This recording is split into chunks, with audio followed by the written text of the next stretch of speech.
Committee on Oversight and Government Reform will come to order, and without objection, the Chair is authorized to declare a recess at any time.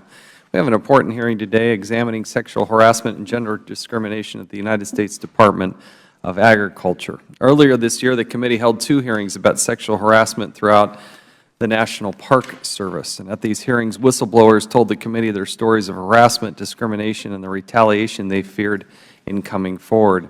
While many changes are still needed, the Park Service has begun the process of dealing with their cultural problems and removed some bad managers from their positions of leadership. Unfortunately, this problem is not contained to the Park Service, and I would also say at the EPA, where we've had a number of hearings. But after the committee's Park Service hearings, numerous Department of Agriculture employees who were subject to sexual assault, harassment, and discrimination also came forward to the committee.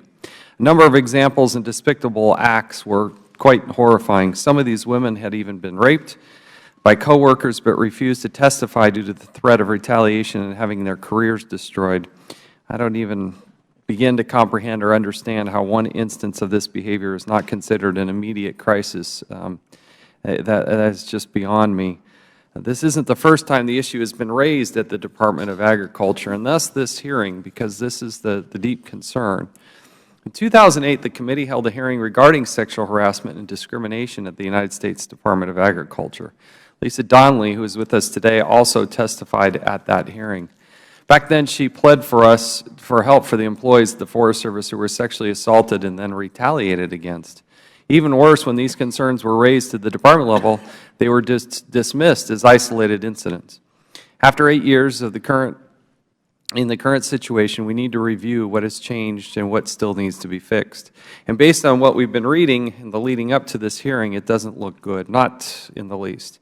Last year, the Office of Special Counsel, the OSC, sent letters to the President about the failings of the Office of Civil Rights at the Department of Agriculture.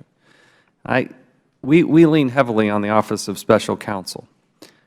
It is unusual that they have to go to this length to actually send a letter to the President about the failings.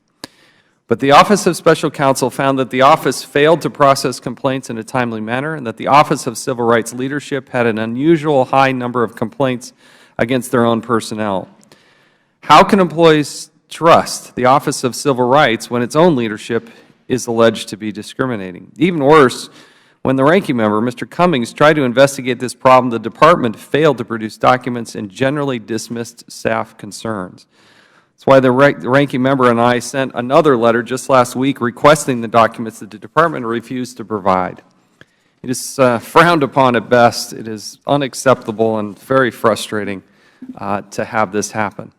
In addition to Ms. Donnelly, I'd like to acknowledge we are joined today by a Forest Service employee testifying in a whistleblower capacity. She should be applauded for agreeing to come forward despite the fear of possible retaliation. It is difficult to do this. It is not her first choice in life.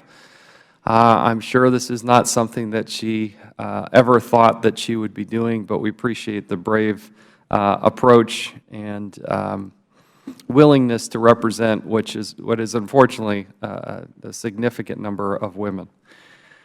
However, the committee staff spoke with numerous other employees who were so scared of retaliation they wouldn't come forward publicly, but we do appreciate Ms. Rice and her willingness to be with here today. I want to be absolutely clear, that any retaliation against any witness before this committee or a victim of sexual harassment is totally, completely unacceptable and gravely concerns the committee. And I can promise you and assure you that Mr. Cummings and I, as well as members on both sides of this aisle, will fight and push and defend these people who are whistleblowers who are trying to do what is right for the country, trying to do what's right for them personally, and trying to do what's right for their fellow employees. So I want to thank the ranking member and his staff for their work on this issue. I know he takes the threat of retaliation against whistleblowers as seriously as we do. We are united, locked in arm on this, and look forward to a good, hearty hearing. But with that, I want to thank again the witnesses for being here today, and now recognize the ranking member, Mr. Cummings of Maryland. Mr. Chairman, thank you very much. We will make America great again.